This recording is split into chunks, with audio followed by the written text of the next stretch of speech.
Okay, Belgium के बारे में एक क्वेश्चन है जो आपको याद रखना है कि वाई वॉज एक्चुअली बेल्जियम जो थी ना, बेल्जियम के पास यूनिटरी गवर्नमेंट थी, ठीक है। दो थी, यूनिटरी एंड फेडरल। तो बेल्जियम को क्या किया गया, यूनिटरी से फेडरल गवर्नमेंट में चेंज किया गया, शिफ्ट किया गया, ठीक है। ऐसा क्यों करा गया? Belgium was shifted from unitary government, unitary government से किस पे उसको शिफ्ट किया गया, फेडरल पे, ठीक है, फेडरल फॉर्म ऑफ गवर्नमेंट। ऐसा क्यों करा गया बेल्जियम को यूनिटरी गवर्नमेंट से फेडरल में क्यों शिफ्ट किया गया? क्योंकि देखो क्या होता है, फेडरल गवर्नमेंट जो होती है ना काफ़ी ज़्यादा बेटर होती है इन अ वे, बिकॉज फेडरल गवर्नमेंट में बहुत ज़्यादा उसको मानते हैं कि फेडरल गवर्नमेंट बहुत अच्छी तरह से डिसीजन लेती है और बहुत पीसफुल होती है, स्टेबल एनवायरनमेंट प्रोवाइड करती है, ठीक है, और लोगों की अच्छे से सुनती है, अच्छे डिसीजन लेती है, मतलब अच्छा ही माना जाता है फेडरल गवर्नमेंट को एज कम्पेयर टू यूनिटरी, अगर मैं शॉर्ट में आपको बताऊँ। तो इस रीज़न से क्या था कि इस रीज़न से बेल्जियम को यूनिटरी से फेडरल गवर्नमेंट में कन्वर्ट किया गया। उसके बाद एक क्वेश्चन इसी से रिलेटेड आएगा आपका, तमिल लीडर्स का, ठीक है। तो यहाँ पे एक और आ सकता है कि तमिल लीडर्स जो होते हैं, कहाँ के तमिल लीडर्स, श्रीलंका के, ठीक है। श्रीलंका के जो तमिल लीडर्स थे, दे वांटेड कि जो श्रीलंका है वो हमारी एक फेडरल फॉर्म ऑफ गवर्नमेंट बन जाए, ठीक है। तो तमिल लीडर ऐसा चाहते थे, वही रीजन था। क्या रीजन था? सेम रीजन था जो बेल्जियम का था, ठीक है। तो मैंने आपको इकट्ठा इसलिए करा दिया ताकि आपको याद रहेगा कि बेल्जियम और Tamil leaders of Sri Lanka, they both wanted, ये तो चाहते थे, ये तो, लेकिन बेल्जियम तो यूनिटरी से फेडरल में चेंज हो गई थी, लेकिन तमिल लीडर श्रीलंका की दे वांटेड कि ऐसा हो जाए उनके साथ। ये अलग बात है कि हो पाया या नहीं हो पाया, तो ये क्वेश्चन आपका एमसीक्यू में फिर आता है, ठीक है। अब एक मैच द फॉलोइंग आता है, उसमें जैसे आपके आते हैं ना कि इसको आपने इंक्रीजिंग ऑर्डर में लगाना है, तो आपके हाईएस्ट इंस्टीट्यूशन ऑफ पंचायती राज जो होते हैं, तो वो उसका मैं एक आपको वो करा देती हूँ।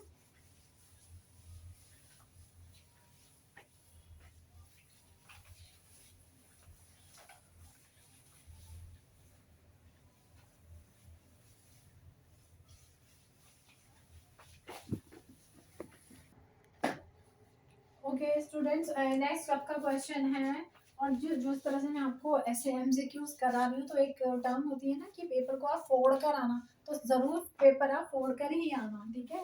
Power according to the size of jurisdiction, increasing order.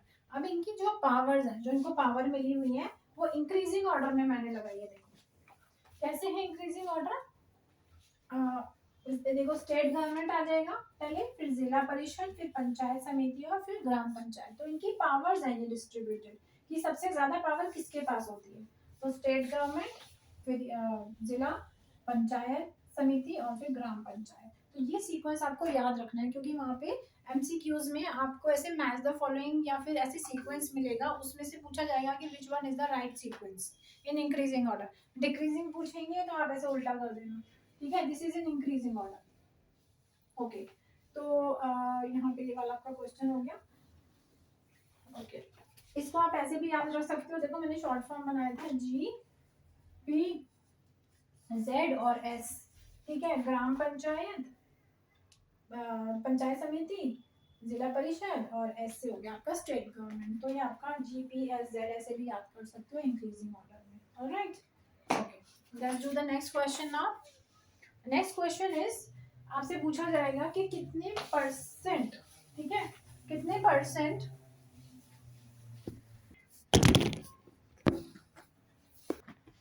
Okay students. Next question है आपका एमसीक्यू, फटाफट से देखेंगे। What percentage of reservation is given to women in local government, ठीक है, लोकल एडमिनिस्ट्रेशन गवर्नमेंट, ठीक है।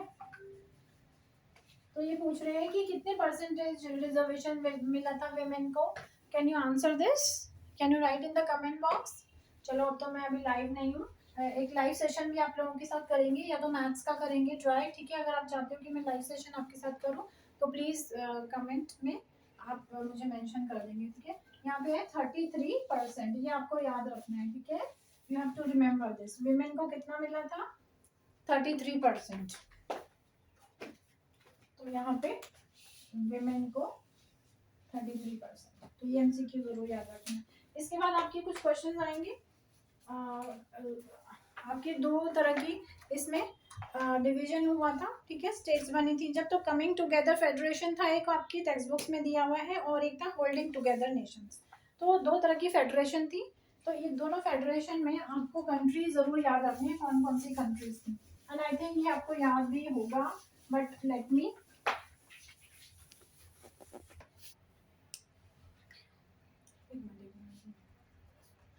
ओके स्टूडेंट्स, यहाँ पे हम नेक्स्ट पढ़ रहे हैं। दो रूट्स हैं आपके फेडरेशन, ठीक है, फेडरल गवर्नमेंट के।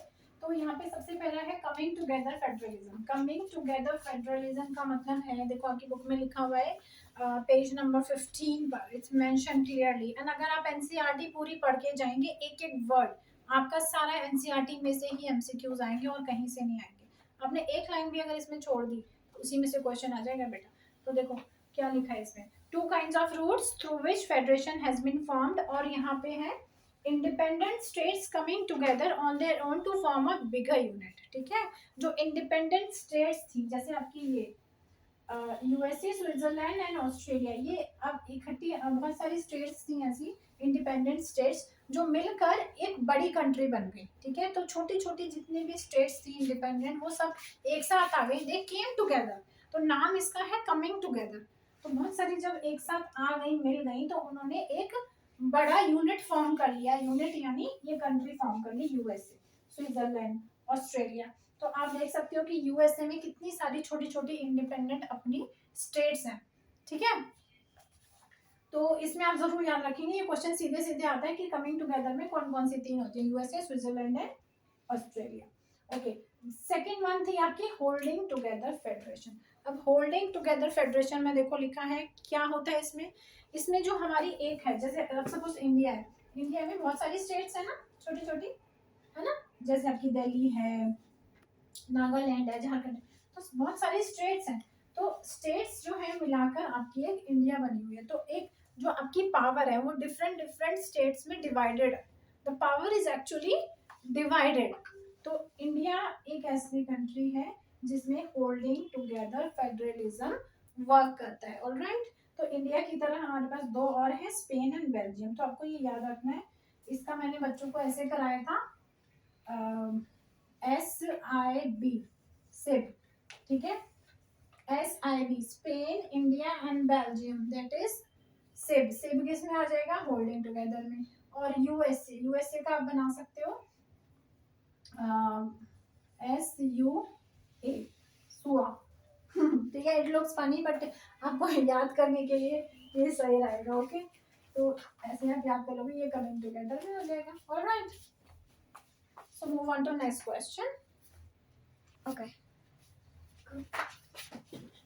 Okay, अब next है आपका MCQ, which is the largest spoken language, ठीक है।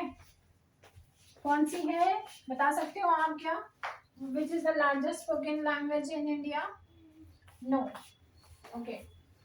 देखो आपकी बुक में भी लिखा है, this is the how much it let me tell you. This is actually Hindi, ठीक है, हिंदी है। असल में इसका अगर आप अप्रोक्सीमेट लोगे तो 44% आएगा कि 44% लोग हिंदी बोलते हैं, लेकिन एक्चुअली में ये 43.6% है, ठीक है। 43.6 को हम अप्रोक्सीमेट 44 मान लेते हैं, ओके। अब एक चीज और है यहाँ पे, सेकंड मोस्ट स्पोकन कौन सी हो जाएगी, इंग्लिश हो जाएगी, ठीक है। ये सेकंड मोस्ट हो जाएगी, इंग्लिश, ठीक है। इंग्लिश जो है, इंग्लिश आपकी सेकंड मोस्ट है, तो इंग्लिश की यस। अब नेक्स्ट है आपका क्वेश्चन, ओके। यहाँ पे क्वेश्चन आएगा नेक्स्ट आपका कि 8th शेड्यूल ऑफ कॉन्स्टिट्यूशन में आपकी टोटल कितनी लैंग्वेजेस हैं, ठीक है। तो यहाँ पे आ जाएगा 8th शेड्यूल, ये एमसीक्यू है बेटा। 8th schedule of constitution consist of how many languages, ठीक है। तो कितनी लैंग्वेजेस हैं इसमें 8 शेड्यूल में? जो शेड्यूल्ड लैंग्वेजेस जिनको हम बोलते हैं, इनको हम बोलते हैं शेड्यूल्ड लैंग्वेजेस। तो कितनी है टोटल? 22। ठीक है, 22 शेड्यूल्ड लैंग्वेजेस हैं आपके 8th शेड्यूल कॉन्स्टिट्यूशन में। अब जो इन 22 लैंग्वेजेस के अलावा, देखो आपकी बुक में मैं बता देती हूँ, पेज नंबर 22 पर दिया है, यहाँ पर देखो, this is given, these are the list of languages. ये लैंग्वेजेस की लिस्ट दी है, ये लिस्ट है आपकी टोटल 22 है। ठीक है, ये सारी आपकी इसमें 8th शेड्यूल ऑफ कॉन्स्टिट्यूशन में। अगर इनके अलावा कोई ऑप्शंस में आपसे पूछ लेते हैं कि is it there in the 8th schedule of constitution, तो आप उसको मार्क कर सकते हो। जैसे कि एक एमसीक्यू आया था, मैं आपको भी दिखा भी रही हूँ। एक पूछा था, एक उन्होंने पूछा था पाली एंड तुल्लू। ठीक है, आपको फनी लग रहा होगा name, but these are the languages. Okay, तो आप चेक करना, जैसे इसमें ऑप्शंस में दे देंगे आप, पाली एंड तुल्लू दिया था एक ऑप्शन, और दूसरा जैसे आपको दे दिया मराठी, मराठी एंड हिंदी। ठीक है, ऐसे करके आपको चार ऑप्शंस दिए, और आपसे पूछा गया कि कौन सी इनमें से पेयर ऑफ लैंग्वेजेस हैं जो हमारे 8th शेड्यूल ऑफ कॉन्स्टिट्यूशन में नहीं है। तो आपका आंसर होगा पाली एंड तुल्लू। आप चेक कर लेना, उसमें पाली और तुल्लू नहीं दिया हुआ है। तो ये क्वेश्चन कई बार एग्जाम्स में रिपीट हो चुका है, तो मैं आपको ये करा रही हूँ। ठीक है, जो ऐसी लैंग्वेजेस होती है जैसे पाली और तुल्लू, तो ये शेड्यूल तो है नहीं, तो इनको हम क्या बोलेंगे? इनको बोलेंगे हम नॉन शेड्यूल, अनशेड्यूल नहीं, नॉन शेड्यूल। तो ये पाली एंड तुल्लू कौन सी है? नॉन शेड्यूल्ड लैंग्वेजेस हैं, because they are not included in our 8th constitution. Alright, so I think इस चैप्टर में जो बेसिक मेन आपको फेडरलिज्म में पढ़ना था वो यही है। ठीक है, इससे ज़्यादा हम और कुछ नहीं पढ़ेंगे, ये आपका मेन हो गया। अब हम will move on to the next chapter, that is nationalism in Europe. So will start that.